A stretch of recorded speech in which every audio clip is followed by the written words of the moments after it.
We are back again. All right. I first have to say I'm very honored to be able to moderate this panel. And I'll give you a little bit of background information very quickly. So we thought for a long time, Jacob and I, about whether or not it felt appropriate to do a full panel on the AI gender gap. And our concern was specifically that just oftentimes at conferences and summits and the conversations we're hearing is that it felt like there was so much focus on the problem and not very much takeaway about what to do. And so people left just feeling like, that sucks. Women, yeah.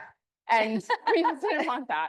We really didn't want that. And so what ended up making us change our mind or making us feel a lot more convinced was the fact that we realized that there's a real urgency to make sure that every person in this room and everywhere, every workplace feels empowered, feels like there's something that they can do rather than say, that's sad. When they look at their daughters or their sisters or their wives or whomever, they think there's something I can do about this. So there is no better pair, and they have some really great insights to share with you today. I'm thrilled to welcome Erin Grau. She is the co-founder and COO of Charter. Many of you know her. And then we have Karin Klein. She is a founder and partner at Beta Bloomberg, or Bloomberg Beta, I'm sorry. Yeah. So we're going to be getting into just, again, identifying some of the disparity that we're seeing when it comes to women and their use of AI and their adoption just in general. But the other thing that we'll talk about is a very interesting and exciting experience that Erin and Karin had teaching the very amazing, iconic Gloria Steinem how to use AI literally in her living room. It's a big deal. All right, so first I want to just, again, set the foundation for all of this. Both of you come from pretty unique backgrounds. Erin, you're coming from workplace transformation. Karin, we're talking about investment. How did you sort of find, or where did you sort of your attention peak to this idea of the gender gap when it comes to AI? Well, part of the reason why I showed up today was exactly because we were going to talk about it, like you said, where we're going to focus on the opportunity for women. For decades, as an investor, I've been the only female in the room, especially when it comes to being a partner.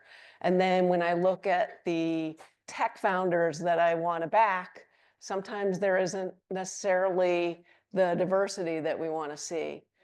But then I started to look a little bit more closely, and I'd look at small businesses, right? And I'd see that women are building companies. They might just not necessarily be in the circles that we're seeing or the circles as they're currently constructed. So one of the things I've found very encouraging about is that if you open your eyes, you actually see there are a lot of women showing up, and there are a lot of women who are creating things. Like, I look around this room, this is a refreshing room, right?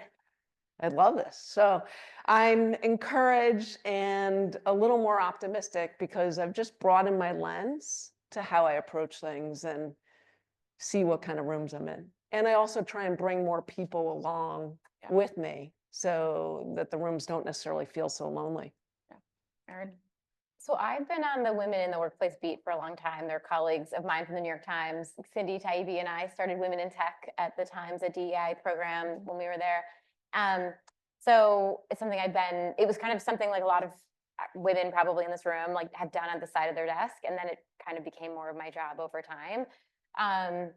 And we also, Jacob Clemente, Emily Golgoski, who was our head of research, Marcella, we started thinking deeply about AI in the past few years, Kevin, my co-founder, and then we looked at some of the research. We've done some of it ourselves. And so we see this adoption gap with age, with gender, and because so much of our work is about bridging research to practice, we wanted to not only highlight that problem, but do something about it.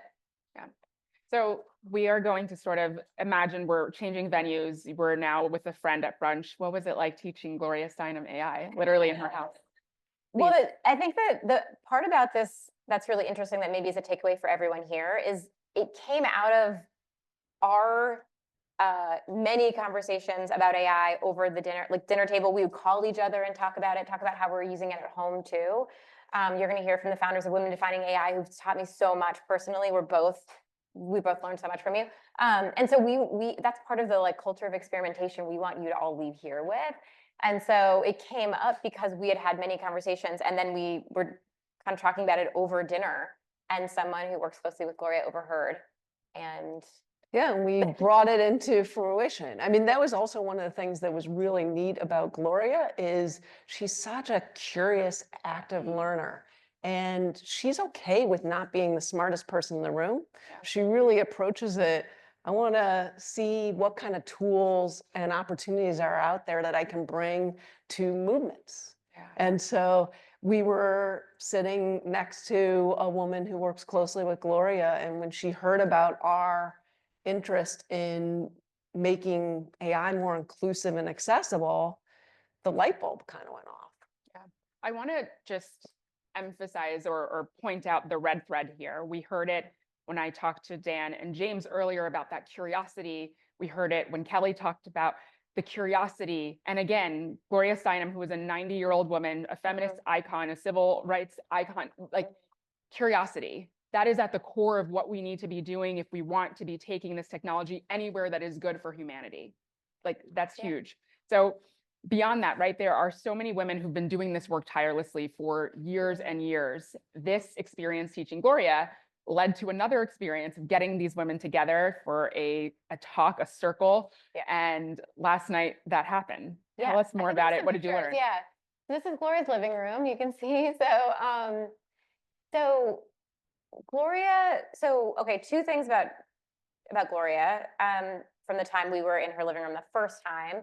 One is when we were teaching her the tools, we were actually asking her what would be helpful, like how can these tools help her be more creative or help her with productivity. And so I think that's why it resonated so much. Like, so she could see the promise of AI and how we might realize that promise. Yeah, and making it much more practical and useful by applying it to your daily she could see interests. Yeah, and the other thing that resonated with her was we were talking about it as a tool, like as an equalizer. Like, women are under mentored. Guess what? You can set up ChatGPT or Cloud or whatever to help mentor you. You can learn something new. The administrative tasks that burden women at work and at home, like, you can offload a lot of that. And she was excited about that.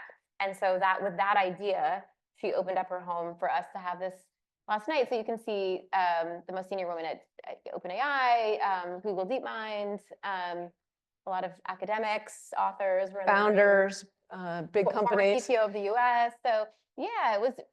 So yeah, we got together, and I think because you were saying that you were the only woman in the room, so many of them were the only in the room, and yeah, so it was really.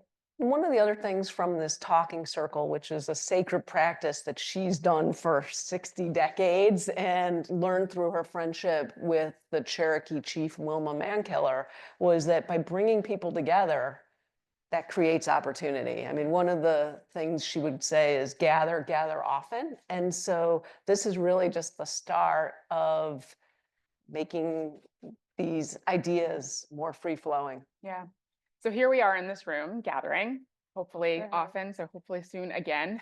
But I want to know, what can leaders in this room and virtually be thinking about in terms of their next steps for their workplace, in their personal lives? Like, how do we actually help to close this adoption gap?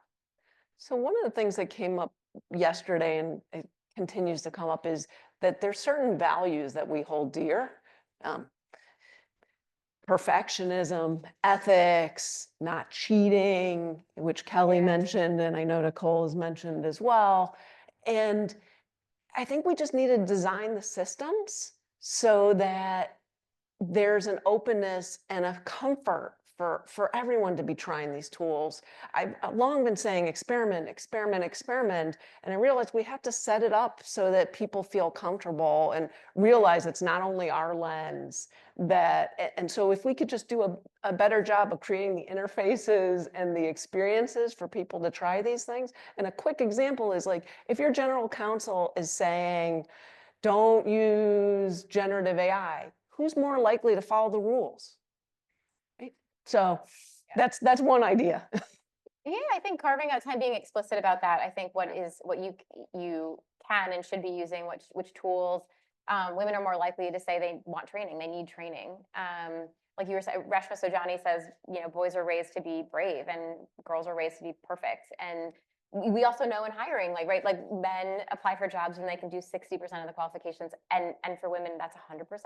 And so just thinking about that, that's something we've probably heard, everyone in this room has heard. And so carrying that into how you're thinking about designing training programs, and how you're rewarding people for using or not using the tools. So we will talk more about training and give you some real tactics to think about how to explore that. But a big thing I'm hearing here is just we have to, and many of you have heard me talk about this, the theme, make the implicit explicit here. Make it really clear for people. This is a tool that can support you and help you know you're not cheating. This is what it looks like. And if you feel like you're said it too many times, you probably haven't said it enough.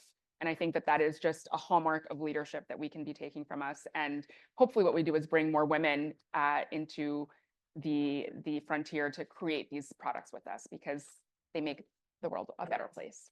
Yeah. Thank you so much, Thanks, Karin and Erin. Marcella. Thank you. Thank you.